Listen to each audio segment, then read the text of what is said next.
ba, yun na din yung tinitingnan ng employers ngayon. Ano yung ginawa mo while you are studying? Yeah. Yung organizations, hackathons, yun yung ginagaano nila eh. And surprisingly, yung mga side hustle kong mga yun yung parang Binibenta mo. napapansin. Oh, yun yung binibenta mo eh.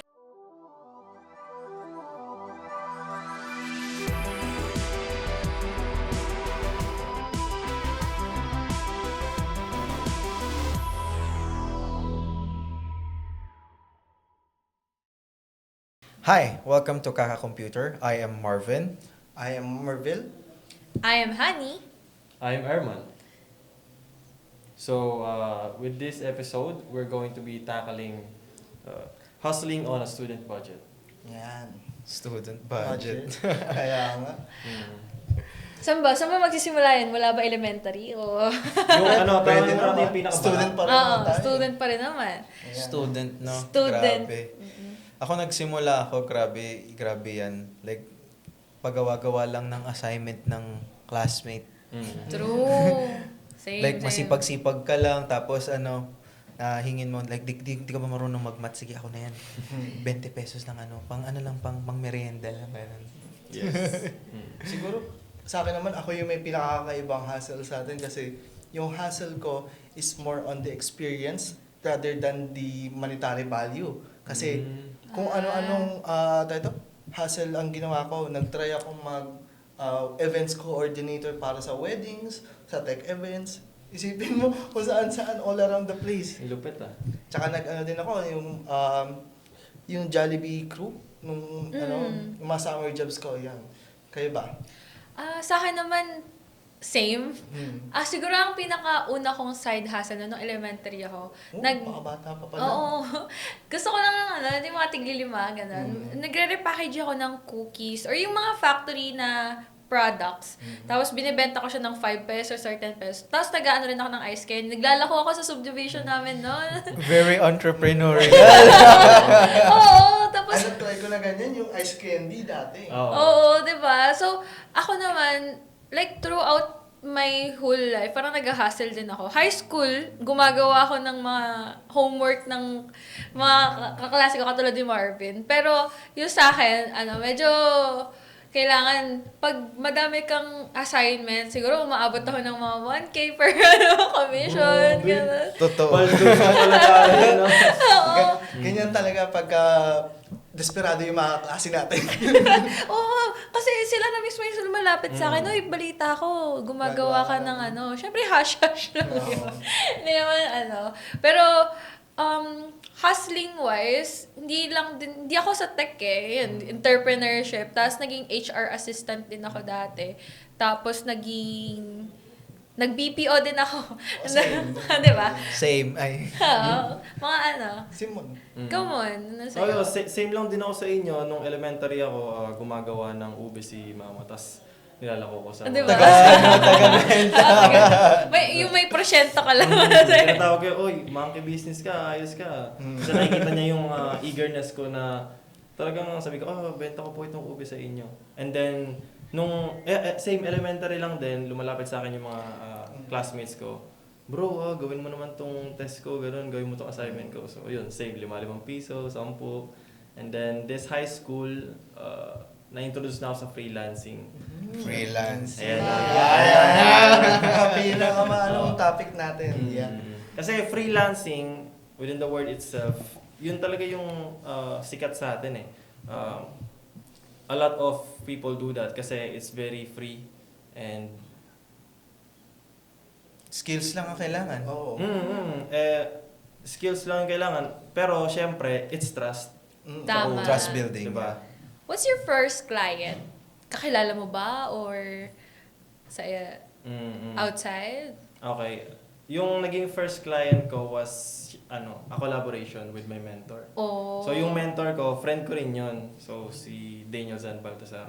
Siya yung nag-introduce sa akin sa freelancing kasi nakita ko paldog siya. Sabi ko, wala rin akong pera. Sabi ko, Yun naman talaga yung natin eh. Tama. Yung goal natin eh, wala akong pera, gusto kong kumita. Sabi ko, bro, paldogs ka, paano ako kumikita? Sabi niya sa akin, sige ito gawin mo, ganyan, mag-post ka. Sabi ko, wow, libre lang, gano'n. Di ba? Oo, sinabi niya lang sa akin na gano'n, walang kapalit na bayad, walang, sige, yung next na client mo, may porsyento ako, gano'n. Wala. Pero, syempre, as a students din nung mga panahon na yun, hindi lang basta skills ang inaanoan natin dyan, kundi yung oras din natin. Kasi ang dami yes, nating yes. Oras ang dami talaga. nating Time management, yes. Tayo to, inaasikaso sa school, tapos syempre yung mga clients, ano din natin. Yeah, demanding, right? Ikaw, paano mo inaano yun? Paano mo inaasikaso or paano mo inahandle yung mga ganung bagay? Ayun, funnily enough, yun nga, nagsimula nga ako doon yung tagagawa ng thesis. Kasi especially nung senior high kami, hindi talaga, like, hindi siya naituro ng maayos. So, ang nangyari, walang classmate kong marunong gumawa. So, yung mga una kong clients, yun, alalaki din ng bayad, parang may 20 mil ako noon. As a senior high school, di ba? Senior high school ka pa, pag nakatanggap ka ng ganun kalaki, like, wow! Kasi kumbaga, syempre ngayon, like, ano lang siya. Pero, I mean, nung mga panahon na yun, like, it was big, like, Yes. Tapos yun, doon na rin ako nagsimula mag-freelancing. Nag-BPO muna ako, like, post. Then, ayun, nung natuto na ako mag-code after dun sa mga events, like, yun na, nakakuha na ako ng mga clients. Like, yung mga ano lang, like, simpleng pa-dashboard lang, simpleng automation. Tapos yung mga ayos laptop, ganun, ayos cellphone, ayos, electric fan. Yung mga ganung hassle lang nung, taga-ayos ako ng electric fan, taga-ayos IT, ng tubo. IT ka, no? Oh, IT ka, IT, marunong ka wala mag-printer. Legit, like, IT ka, marunong ka mag-printer. Ako sinasabi ko lang sa kanila, nagkataon lang na marunong ako, pero hindi lahat ng IT, marunong mag-isang washing machine, ha? Sabi nga sa akin ng mga kamag-anak ko, IT ka, pwede mo bang ayusin tong electric fan? Hindi ko ata expertise yan. Parang hindi ko yun. Oo. Pero sa kanya kasi may background siya eh.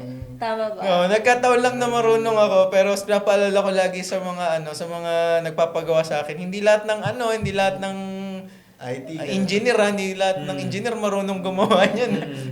Ginawang engineer yung IT eh. Ginawang engineer Oo. yung IT.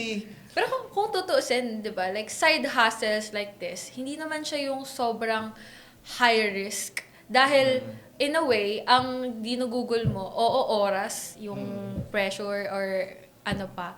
Pero hindi pa naman yung katulad na, yan, sa mga, nasa corpo na tayo ngayon. Pag nagkaroon tayo ng mali or may mawawalan ka ng pera. Pero that time, mga student pa tayo, wala ka lang oras, ganon. Pero, I feel like, kumpara sa corpo ngayon, since iba talaga yung high stakes tinatawag. Meron akong naging idea dyan. Medyo kukontra rin kita, oppose lang konti ha. So, parang medium risk ang freelance. Kasi, once na nagkaroon ka ng pera, may isip mo, Ayan huwag na. ako mag-aaral. Oo, yun. Diba? Nag-freelance ka, kumita ka ng 5,000, okay. 10,000, tapos 50,000. Isang Ayan na. sweldo na yun ng isang Isang like corporate na. Isang diba? corporate, So, yeah. naiisip mo ngayon, yung workload mo from having a 50,000 salary a month, i-compare mo yon sa school mo, tapos parang nawawalan Pagpasok ka mo, ng gana. entry level ka lang. Oo. And then sa school, nawawalan ka na ng gana, like, kumikita naman ako ng malaki. Ba't ko pa kailangan aralin? Ba't ko pa kailangan? Oo, Yeah. diba? Diba? So, may mga times, may nakita ko sa Facebook na gano'n, nagja-juggle sila, tutuloy ko ba full-time freelance or tutuloy ko ba tong studying ko? So, yun.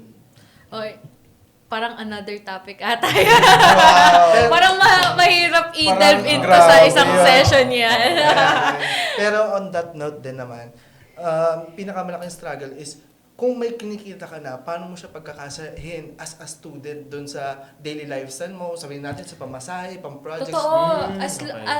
Especially if working student ka. Kaya nga. Yung Kasi- may binubuhay kang pamilya. Ganon. Though yung kasi ako, family ko is nasa abroad yung yung parents ko. Pero ako mismo sa sarili ko, gusto ko din ng sarili kong Tama. pera.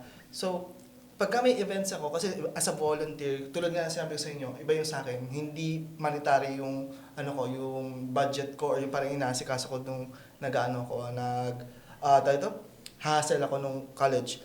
But yung bawat pupuntahan ko, bawat volunteering na ginagawa ko is kailangan laging iisipin mo gano'n dapat kadami yung gagastusin mo para sa pagkain, sa sa transpo.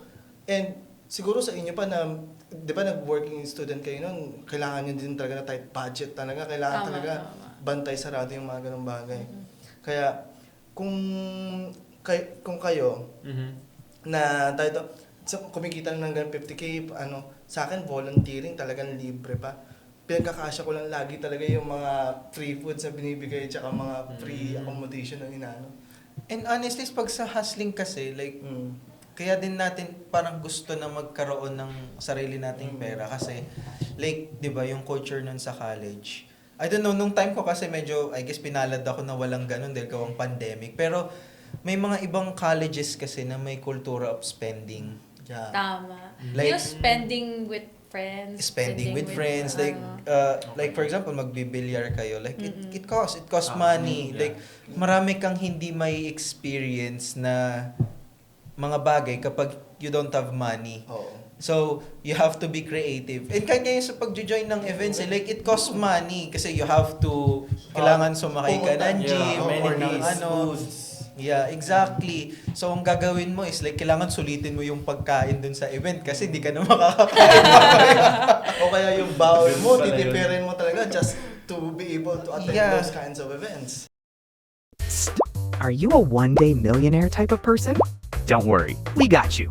Track every peso, see your spending in seconds, and finally stay on budget. With FinShark, finance has never been this easy. Download FinShark today.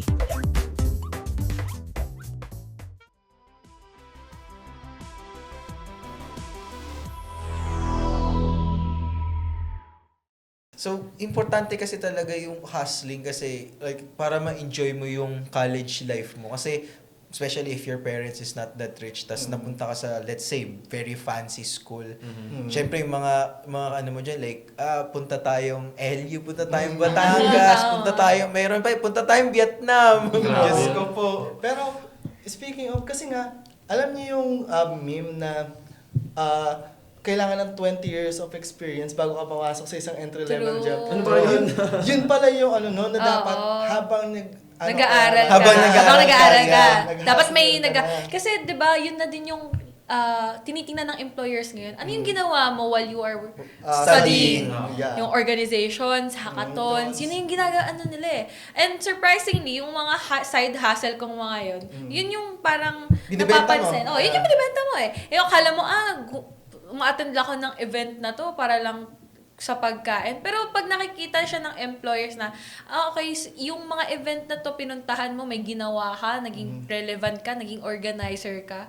Parang, laki pala ng impact nito in the resume. Exactly. Oo. So, parang yung side hustle mo, I guess, piliin mo, ano yung mga side hustle na worth it? Ano yung side hustle na Na gusto hindi. mo? Yeah. Oo. At saka kung ano yung relevant para sa space na ginagalawan mo. Kung nasa Tama. tech ka, dapat ba yung... Kasi ako, medyo all around ako. Tama. From Same. handling wedding events, sabi ko, why not transition ko to into tech? Nag-tech events naman ako ngayon, which is sa mga community ko. Exactly. Yun. Generalist Oo. sir.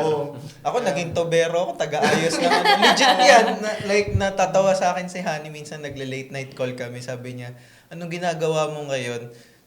Nag-aayos ng kuryente. Oh, naghahanap ako ng update sa kanya sa isang project namin. Ano nangyayari sa'yo? Ba't wala ka pang update? Ay, nag-aayos ng kuryente. Nakita namin, nasa isang Discord call kami. Kasi may project kami eh. Tapos, habang gumagawa ko ng project, siya nagkukumpuni doon ng ng live. Nag-aayos ako ng breaker yun. Oh, breaker. Ay, same. Ano yun? Sa'yo? Oh, yun din. Parang kapag IT ka kasi, you can be a generalist din. Yeah. So, Yeah. kung ano yung nakikita mo sa bahay mo, you could fix it. Yeah. Marami ako nakikita IT. Nung ginagawa yung bahay namin, kinontrata ako ng papa ko. So, yun, hassle ko na yun. Oo. Ayusin mo tong electrical dito. Ikaw mo yung maglatag ng mga wire dyan, tsaka ng mga bulb. Inayos ko yun. Sama ko lolo ko, tinuturuan ako ng lolo ko. So, yun. Kumita ako doon siguro 1,000, 5,000. Di ba? Oo, di ba? Gusto ko yun, yung side hustle ng family. Kasi sa amin may kultura kami sa family ko. Pag, may papagawa ka, ikaw na bahala magbibigay ka ba ng oo. money or ano. Pero sa amin kasi, nasanay kami. Yung tatay ko kasi, pag may pinapagawa sa amin, binibigyan niya talaga kami ng pera. Allowance ba? So, parang lesson na rin yun sa amin in real life. Ganun. Yeah, Oo. I guess that's one of values na rin talaga na ini-instill ng parents, no? Na kumbaga, mahirap kasi na nag-iintay ka na lang. True. Especially sa mga estudyante na, yung kasi hindi naman natin maano lahat, pero maraming entitled na lang sila na, punta tayo dito, punta tayo dyan. Exactly. Paano tayong mga talagang okay, kailangan okay. kumayod muna bago magkaroon ng chance na Ma-experience yung So, mga- regardless of the hustling, kailangan, we need to be wise on How to spend Yes, money. yes. Yeah. Totoo. Sa akin naman, medyo mix yung opinion ko dyan. Kasi, side hustling is, syempre, magkakayod ka, di ba? Pero, natutunan ko rin siya, like, throughout na, kasi, nagtatrabaho nga ako for my whole life, like, pero gusto ko rin, may friends ako. So, pinipili ko lang yung mga, uy, kaya ko bang, pero wala akong pera. Pero sabi, sige, tara lang, one call away. One call away, ganun. Kasi, You're sa akin, that one friend. sa akin lang, important pa rin na hindi ka ma-burnout sa ginagawa mo. Exactly. Oo. yeah. Kasi side hustler ako, pero what if ma-burnout ako, edi wala na yun, isahang burnout na Exactly. yun. Kasi nag-aaral ka pa. True. Tapos nagtatrabaho ka at the same time. Tapos you want to enjoy your life, Oo. di ba? Yeah. Oo. Kaya isa siguro sa magagandang rule as for side hustling is that make it your passion, yung side hustle. Tapos yung parang pinaka business mo or yung main na ginagawa mo.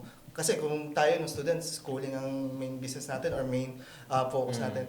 Kung naman, na para magkaroon ka ng break or magkaroon ka ng kasiyahan, is kahit yung side hustle mo gawin mo, parang True.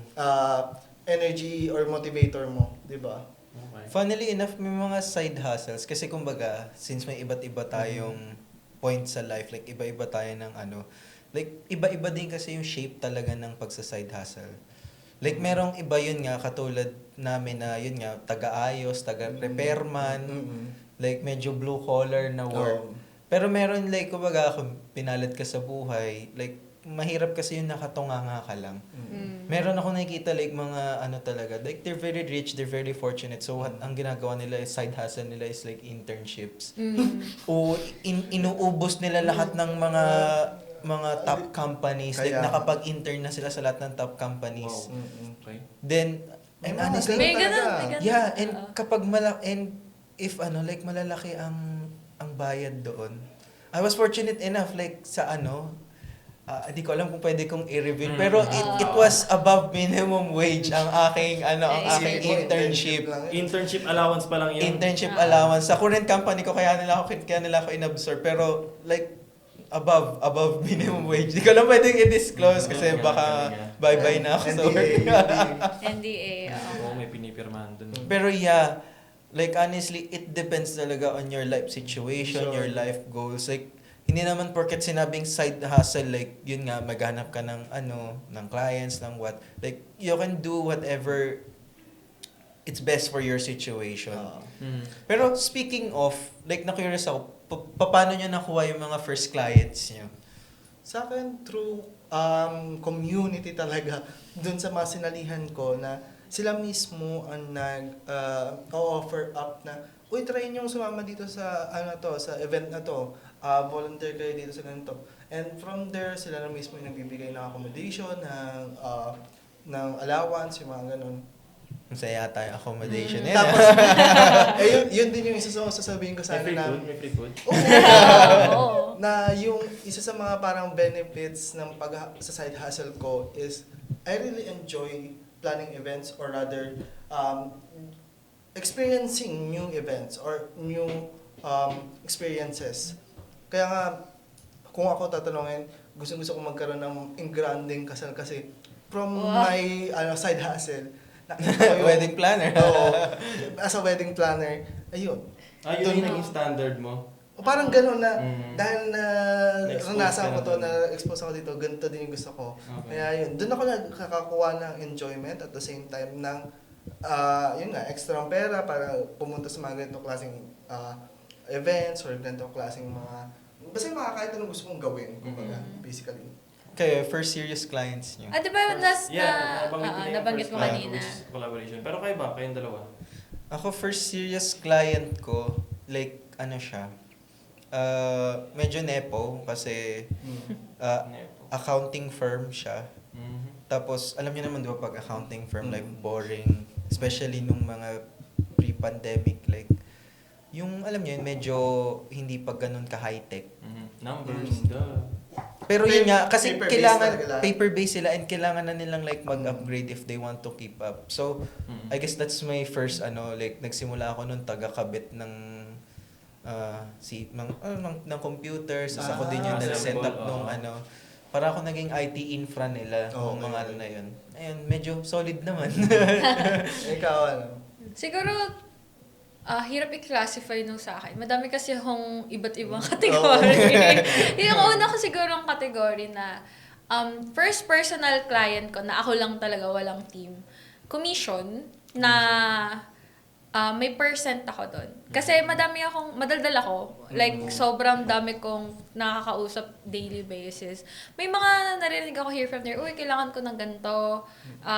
May kakilala ka ba ng ganito? Bibigyan dyan kita talaga ng nagsisimula ang mga porsyento. clients na. So, yun yung una kong sa akin, may percent ako kasi may kakilala akong fitted sa gusto niyang makita or maano. Then, siguro for team, yan, ka-teammate ko si Marvin. Yung first client namin is, ano ba yung first client natin? Yung ngayon, yung long-term. Yung long-term namin na client, he was also referred to us by his mentor. Na-mentor ko na rin. Mentor namin siya. Mentor namin siya. Oo, kasi professor din siya sa PUP and mentor ni Marvin na pinakilala niya rin sa akin. Then, pinakilala sa buong team. So, siya na yung mentor namin ng team namin. Fun fact, na-meet ko siya sa Lasal, hindi ko siya na-meet sa PUP. Sa kasi kami noon, like, quote-unquote, alipin ng Animo Labs kasi we try to, Siguro, ending na lang din. I think sa client namin yun. Naging client namin siya kasi siguro yung mentor namin, minarket kami. Then, naging long-term siya. Yung isang maliit na project, nanganak siya. nanganak siya.